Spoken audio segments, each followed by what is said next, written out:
I'm going to start this off, Sham. So thanks for doing this. And this is kind of a fun time for us. And I just want to start. My first question for you, Sham, is just kind of tell us a little bit about Sham. Who's Sham, and tell us about the family. I want to thank God, for this opportunity, and also thank God for you guys. And it is always exciting to tell about the story of my life and the story of Jesus.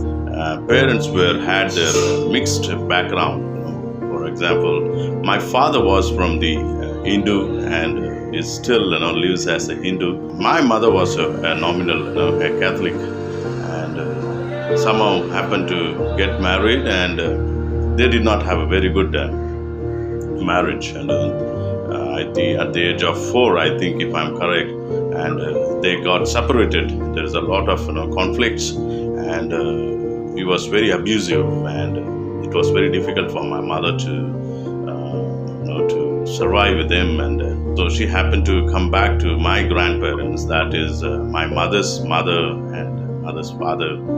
And that's where God intervention brought a connection to a church mission. The missionaries are from Assemblies of God, and they happen to come and visit. And that is the period where that God gave very strongly. If you die, where will you go? Consequently, that she gave her life. At the age of 6, I got introduced to this new concept. I was a very active part in the church, also in the Sunday schools. They used to give a candy for the attendance.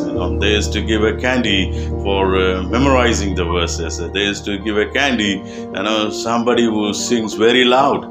So most of the time I ensure all that 3 candies comes to me every Sunday.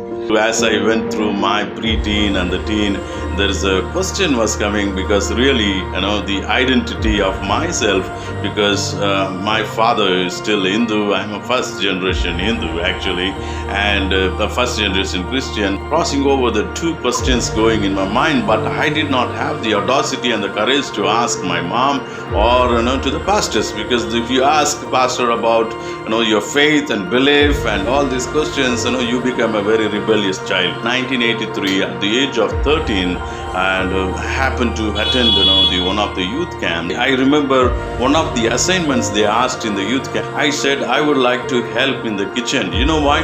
Because the kitchen had the maximum girls helping. So I said I would like to help in the kitchen. Nothing worked out, but I had my different plan, but God had a different plan. The last day, the speaker was trying to speak about the life that God has given. And I was sitting at the last row of the last bench of that hall. They said, this is the last session that we are all going to go and out from here. If you think that Lord spoke to you, and please come forward. Then I had a 1-minute prayer. That is the serious prayer of my life. And I said, Lord Jesus, if you are a true Jesus, I do not want to go there. You come where I am and you touch me, you make me. I'm going to give this only 1 minute. If you don't, try to connect me or help me, no way I'm going to come back. The rest is the story, what I am today.